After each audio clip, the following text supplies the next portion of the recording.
Okay, so exporting stems and sharing Ableton projects, it's actually pretty easy to do. There's just a few important things that you need to know so that your project actually works on the other end. So today I'm going to be going into this, but just quickly, if you want to make the most of all of those half-finished projects you might have lying around the computer, we have a course called the Project Extraction Masterclass, which shows you exactly how to extract all of the good stuff out of these projects. So I'll leave the link in the description for that one. All right, awesome. So I've just been working on this track here.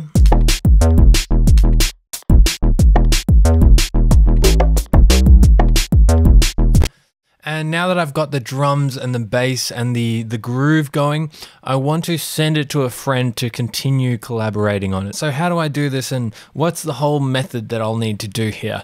That's what this video is going to be about. So the first thing you want to do when you're sharing an Ableton project is just prepare the project and get it ready to send. So the first thing I'll look for is just anything that's not being used. So we've got this MIDI track here that's got nothing on it. Let's just delete it. There's another audio track here. We can delete these two. There's actually a send track here, or a return track that's not being used as well. May as well delete that. And we also have a few things on the master here that aren't being used. So now all the things that aren't being used are deleted. We can start renaming and coloring everything. So everything's already colored as is. So what I'm going to do is just group these two bass layers into a group and just call this group bass as well. And then also just make sure that everything's renamed properly. So here we have a track here. It's just like these bongos. So let's just rename this one bongos. And everything else is all renamed and ready to go. So the last thing you want to do is just make sure that you've handled all of the third-party plugins. So if you've used any third-party plugins, just make sure the tracks have been frozen. Unless you know that the other person has the exact same version of that plugin, just freeze the track. It's really easy to do and it doesn't take much time at all. There we go, bang. And so what's happened here is it's actually rendered the track out in audio, but it hasn't committed it to the audio yet. So it's still saved all of these things here. And so if you send it like this, even if they don't have the plugin, they can see all this stuff and just decide themselves to flatten it or to unfreeze it. So here's a good in-between level if you don't know they have the plugin or not. Just freeze the track and then just leave it like that. It's also worth noting that if you're planning on collaborating with someone that is in Ableton as well, then there's no real need to use a whole bunch of third-party plugins, because that will just make the whole process of collaboration a little bit more tricky, especially if you're sharing the actual Ableton projects themselves. So just stick to the stock plugins and it's just going to make this whole process way easier. And if you do have any third-party plugins that you really need to use, then you can just freeze the track or make sure that they have it themselves. The last thing you want to think about within the preparation stage is your groups. So on this bass group, I've got nothing on there, which is totally fine. But if I go check on the drums group, you can see I've got this decapitator on there, which is just providing a bit of drum bus saturation, right? What I would recommend with groups is, if it's easy to supplement that with an Ableton stock plugin like this one, if it's easier to swap it out for an Ableton stock plugin, then definitely do that, because on the groups themselves, you can't actually freeze the groups, right? What is actually happening here is you're applying this decapitator to all of these tracks, right? And you can't actually freeze the drum groups themselves. So I highly recommend that you just use the Ableton native plugins on your groups. What you can also do is set up a drums bus.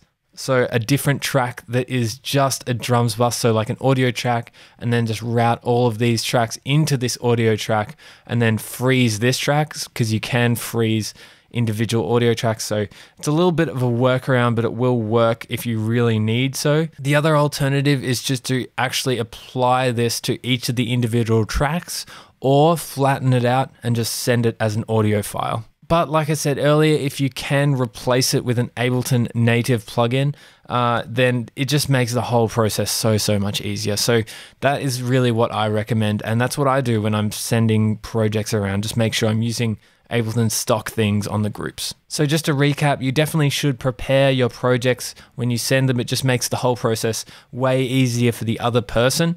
And preparation involves deleting anything that's not being used, renaming and coloring everything in purposeful ways.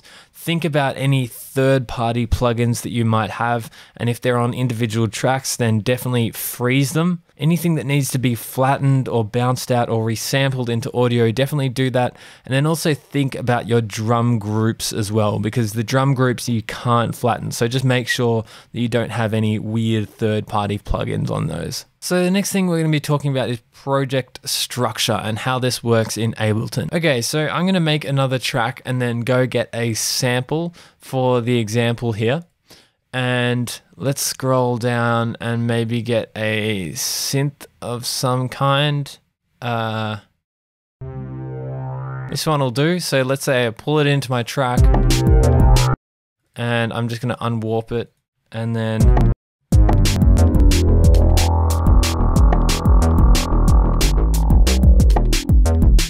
so we've got this Logan sweep here. If I'm to go up here and hit save as, and then go onto I'm going to save it to my desktop and let's call it YouTube Shoot, right? So you'll notice that when you actually save in Ableton, a Ableton project folder, so YouTube Shoot project folder will be created. And this is a folder which contains a few things within it. It's got the project info here, and then it's got the YouTube tutorial ALS file. So ALS stands for Ableton Live Set. So the Ableton Live Set is just everything that you've done in Ableton, the live set itself, but it doesn't actually contain any of the samples. So if you were to share this live set file with someone, it would know where the samples are on the timeline, but it wouldn't actually have any of the samples there, because this sample is from this sample pack, Lego Welt sample pack, right? And this Lego Welt sample pack is somewhere else in my computer. So this sample is just being read from that sample pack. If I'm wanting to send this project, I have to send the samples as well. So how we do this is we go up here and hit collect all and save. And collect all and save is going to save all of the media files and copy them into the project folder. So if I just make sure that everything is hit yes here, and hit OK. Now when I go into this YouTube Shoot project, it's going to have the project info. It's also going to have this backup folder, which is all the previous saves. And then we'll have all our samples here as well. So the imported samples, and we have all the processed and consolidated samples here as well.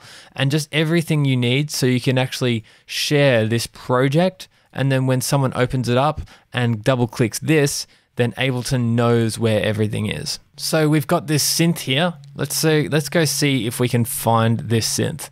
It'll be in imported. Now you can see this synth that we just added, the Logan sweep, is copied into the project folder as well. So when the person on the other end downloads this folder, they'll actually have a copy of this synth that you've used. So just to recap again, if you just send this file here, the ALS file, the Ableton Live Set, then it won't save any of the samples that you have in the project and the whole thing will be corrupted.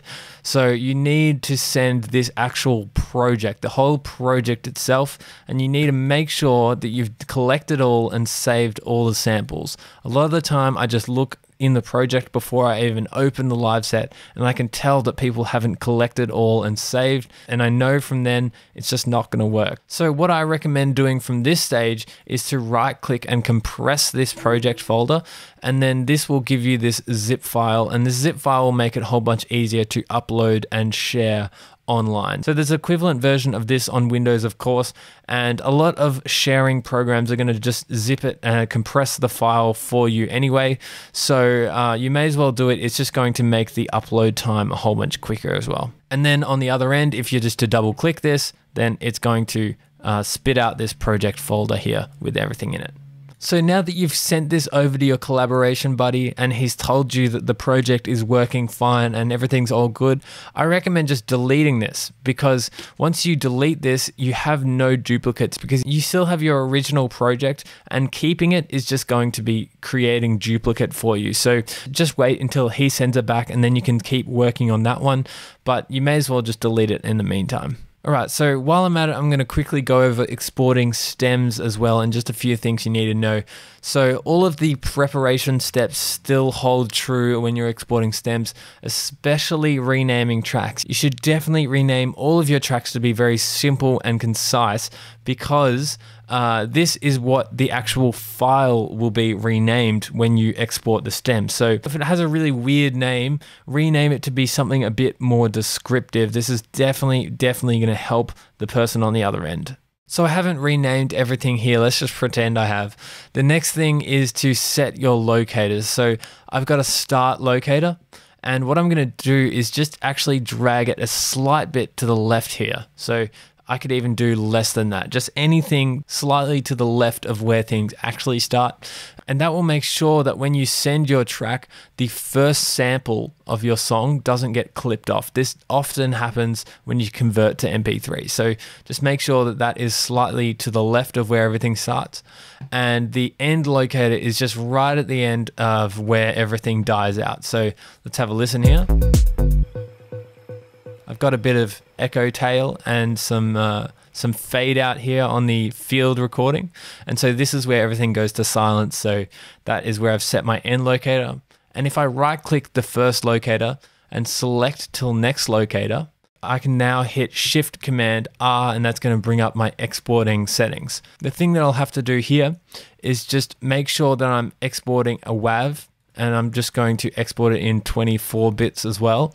And then I'm going to render all individual tracks, and that will render everything in my project as a separate track.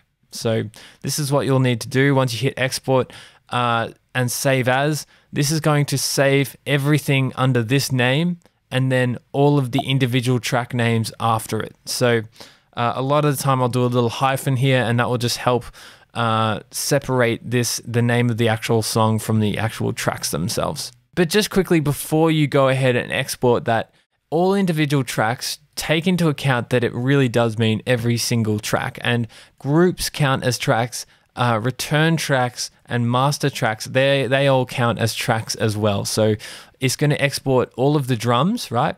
But it's also going to export the audio from the drums group.